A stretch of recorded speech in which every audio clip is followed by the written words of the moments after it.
What part of yours would you like me to demonstrate? His nose. His nose. All right, so I'm gonna do a section of the nose. Would you prefer the section with nostril? Yeah. Okay. So what I'm going to do is I'm going to make this a lot smaller than in the actual picture. I'm going to start with a tissue rub, just so that I have some graphite to start working off of. Now his nose is really dark, but can you guys see the values in there? Yeah. Most of these values in here are a 7, a 6, and a 5 with just a couple of 4s. Overall, it's fairly dark. So I'm just going to quickly sketch in his nostril. And I'm going to start with the nostril. So what value would you guys subscribe to the nostril? 7, yeah, it's really dark. So I'm going to go ahead and fill that in with my 8B. And then I can see that there's some more dark areas that come around the side of the nostril. There is a lighter patch in here, and underneath it is quite a bit darker. So I'm going to kind of come around. And I'm going to go ahead and shade that in. This is all with my 8B right now. And then can you see how there's kind of this wiggly, wrinkly texture? So if I do my scribbling technique in the direction that I see those wrinkles going, that's going to help quite a bit. Okay, from here this is going to come up and like that. And this is all about a 6. So I'm just going to very lightly push on that. And we're just going to do that to start with.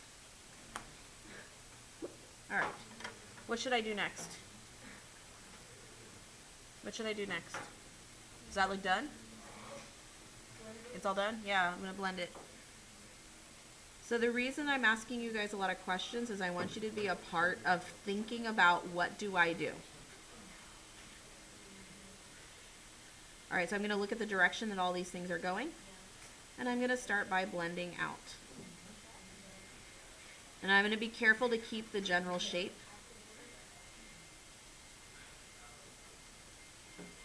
And with these wiggles, I'm just going to wiggle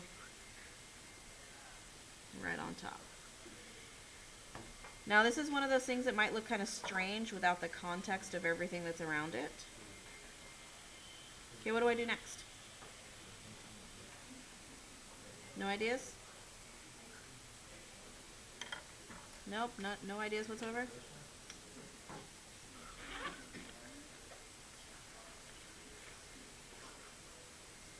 What would you guys do if this was your picture? Okay, so maybe draw the other nostril. Does this nostril look done? Oh.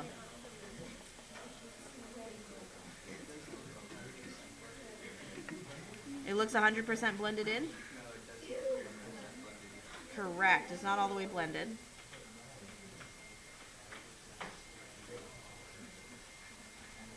So maybe I should do some more blending.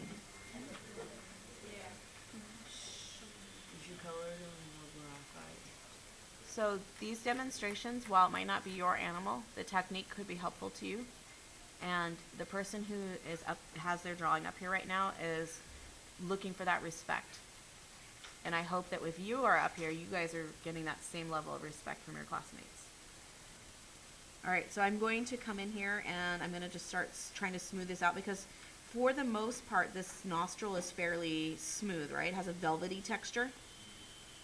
I don't know if you guys have ever felt a horse muzzle, but it is a rather velvety feeling.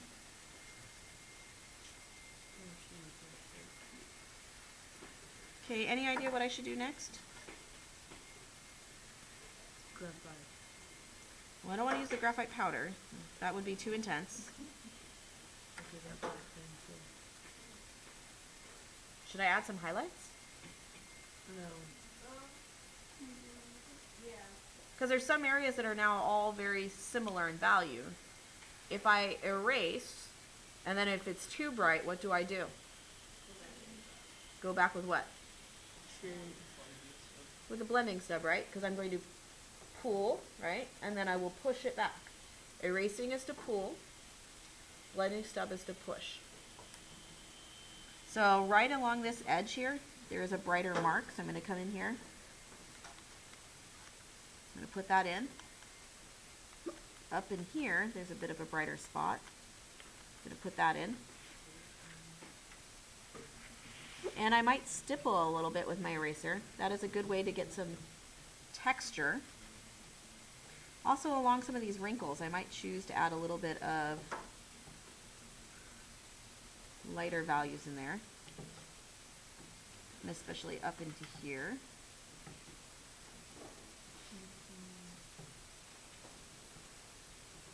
Okay, so now these are too bright, right? So that's when I'm going to come back in with the blending stub that has the lighter side of my blending stub, so the less dirty. And I'm just going to very gently like rub on top to blend these guys back in. Okay, so that's how I would start the area right around the nostril in here, and I would continue to build on that and fill it outwards. All right, so there you go, Sir Gabe.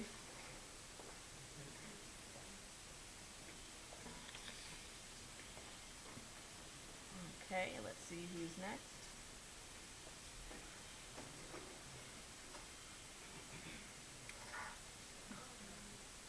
All right, Nathan.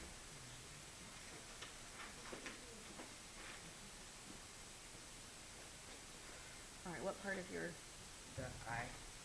Any eye or that one? Okay. So here we have a mini pen. So we're going to look at this eyeball right here. So same thing. Just going to really quickly do some tissue rub. I probably should just start tissue rubbing my entire paper. All right. And we're going to get the eyeball in here really quick. Now, one of the things you really want to look at with eyeballs is our eyelids create a shadow that goes over the top of our eye no matter what our eye color is. And so you really want to make sure that you get that shadow in there. Otherwise, the eye is not going to look like it's popping out or it's three-dimensional. Okay, so I'm going to come around. I'm going to sort of mark off where all of my spots are, and I definitely want to make sure I keep my highlight areas. I don't want to lose those. All right. So there's a really quick contour line of my eyeball. And I'm going to start with my 4B, because that's my favorite. I like to do a lot of stuff with the 4B to start with, because it's dark, but not overly dark. Okay, I'm going to start by putting in my 7s. So all up along the top here is pretty much a 7. And then down in this corner, which helps create that round effect, is a 7. And then along the bottom of the eyeball, we have a 7.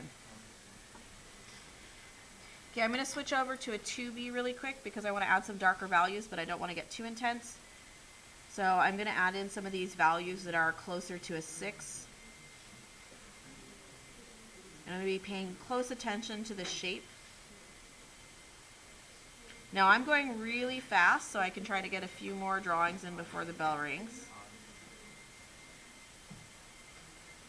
Okay. What should I do? Does that look done? Nope. What's the next step, friends? Blending, yes. Alright, so I'm going to take a careful look at the direction. This is a curved object, so I'm going to blend in a curved stroke, just like when we did our spheres. You want to blend in a curved motion.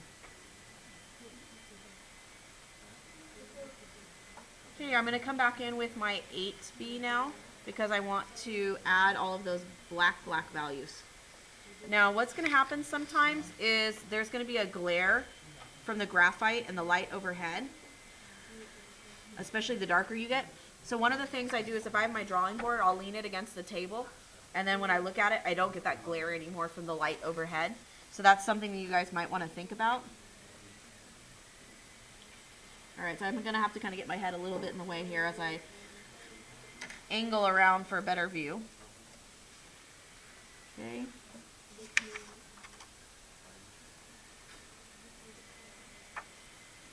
Alright, we've got some darker shadows in here.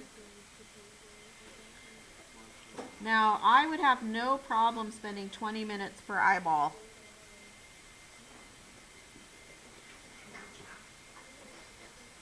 All right, so I'm going to go ahead and blend it out a little bit more again on the edges so that it has more of a gradient. My head's getting in the way because I'm having a hard time seeing through all the glare. And now I'm going to come back in and add some bright spots. So here is that bright highlight in here. We have another highlight down in here.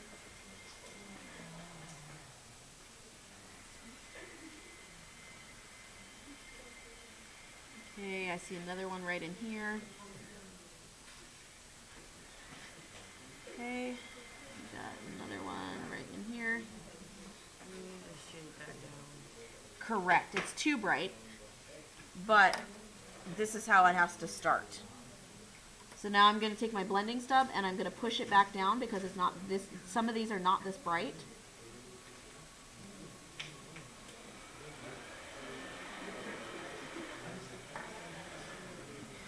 Let's see. Maybe that without getting my head in the way.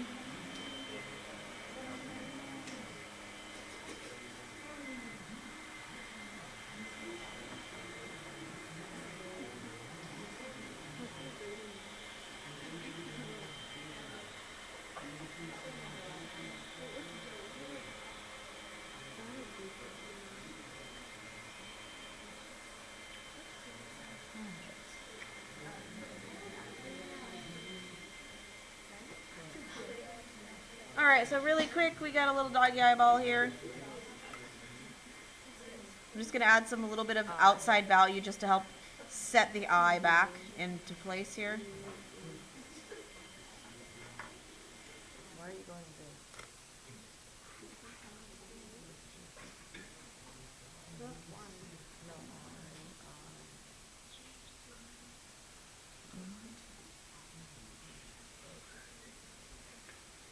Alright.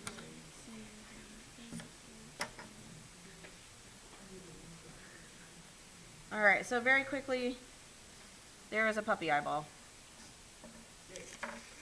Alright, Sir Nathan, here is your mini pin.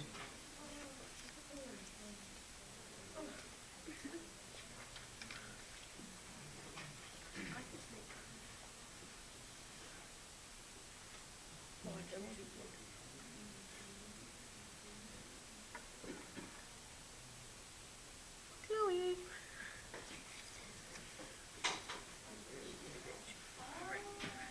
What time do we get out of here? 45. At 9:45? This part right here is like the chin. Okay, so his chinny chin chin? Yeah. Alright. Okay, so here is Chloe's lion. And she is interested in this area in here with his chin. So we're going to go ahead and do a mini lion chin here. So I'm just going to fill this bad boy in. And let's just get the mouth here. So sketch, sketch, sketch, sketch, sketch. And then we have all this beautiful lion hair going this way. Oh, sexy lion.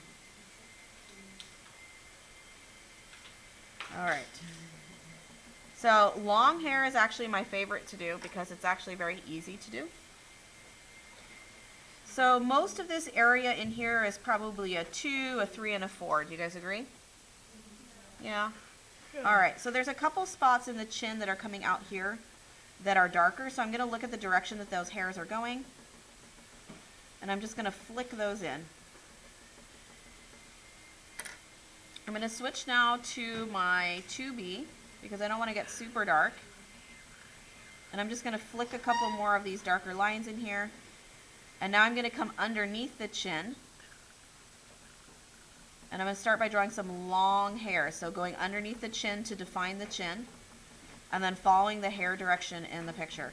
So as I flick my hairs, and notice that my hairs are overlapping, they're creating little crosses. The lion did not go to the hairdresser. They did not blow out his hair. They did not make it neat and tidy. His hair is a mess, and that's the way he should be. So don't be like, look at my lion hair. You want to crisscross, okay? All right, so I'm going to come in here, and I'm going to start adding a few more darker values, especially in the area that I can see is darker, and I'm going to flick it down like that. Here we've got the top part of his mouth. Let's just get that in there so we can see that. Okay, what should I do? The chin right there. Blending stub? Beautiful. Okay, I'm going to start by blending the hair underneath his chin. And I'm just going to fill that all in. No, because it's going to look like one color. Oh no, because if you look carefully, there's a whole bunch of different little values that we're going to erase out.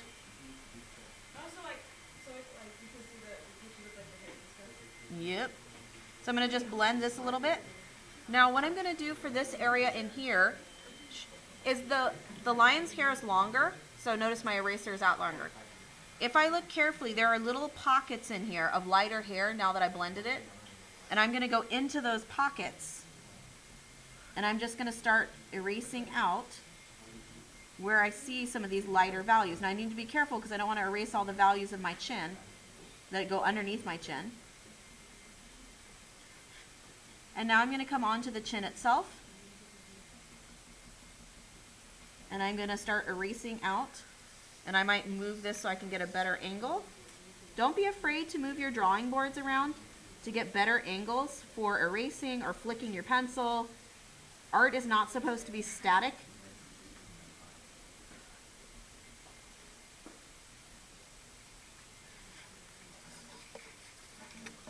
So you can see now I've got my little. Now for you guys, your picture is going to be a lot bigger, so getting these little individual hairs that are popping out is going to be a lot easier than on a little tiny picture like this. Okay, but here are my.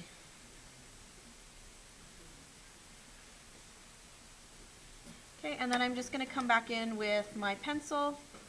At this point I'm going to use a 2B, and I'm going to just add a few more defining hairs.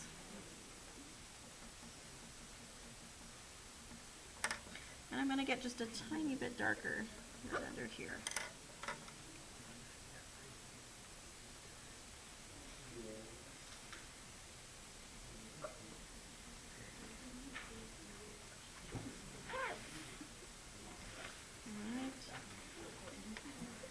Alright, so I don't know if you guys can see the beginning of a lion mouth and a mane here. And if that helps you feel better, here's the nose.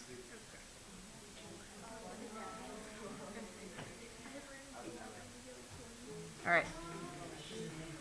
Okay, so I'm going to draw just a few more of the lines so that it makes it a little easier to see what was happening here.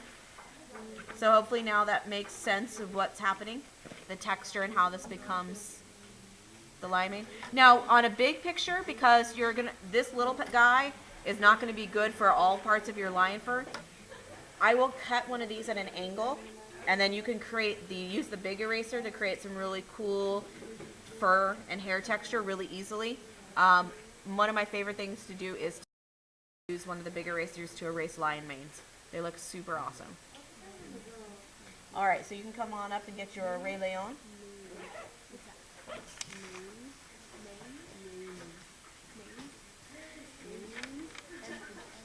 You're very welcome. Like the hair. Chanel. Alright, Senorita Chanel. What am I doing? Nose. The nose? What part of the nose? Show me a specific triangle. This part here? Okay. Alright, so one of the most fun things to do, but also one of the most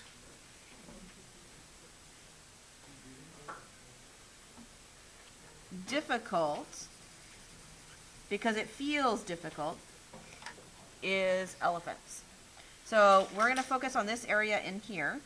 So I'm just going to really quickly sketch in sort of our wrinkle pattern. Alright, so we've got a wrinkly, dinkly pattern in here, and we've got sort of these cross lines that are happening. Now with wrinkles, you want the edges to be wavy. You don't want to have a straight, sharp line. So I'm going to come in with my 8B. If you're feeling a little bit more hesitant, you can go ahead and start with a 4B and build up into value. And I'm going to just go ahead and be messy with this. And I'm going to be messy because of the fact that wrinkles are jaggedy and not smooth. So I want to create that sense that that's what's happening here. Okay, and then we have a shadow here from the horn. Alright, so. Okay, now I'm going to go ahead and take my blending stub. And I'm going to treat each one of these little areas like a little pocket. And I'm just going to sort of blend them together like they're a little curved object. So I'm going to curve this, I'm going to blend in here. So each one of these sections, I'm now treating as its own little novella. Okay, same thing down here. I'm going to curve this in.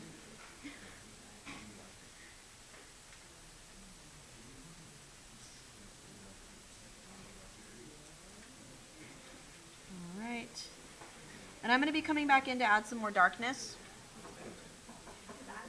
What type of darkness is that? So I went in right now with an 8B, but I didn't go with full on dark. Like, you can just like So right now we have probably about a 5 and a 4 in here. So we're going to come back in now and get Wait, darker. So is white 0 or 1? Correct. It's 1. Or, yeah. Shh. All right, so I'm going to come back in now and I'm going to add even darker values. And I'm going to work on blending along this here into my other shapes so that I'm creating a gradient. Gradients are super okay, I guess, 25, not 45. All right, sorry guys.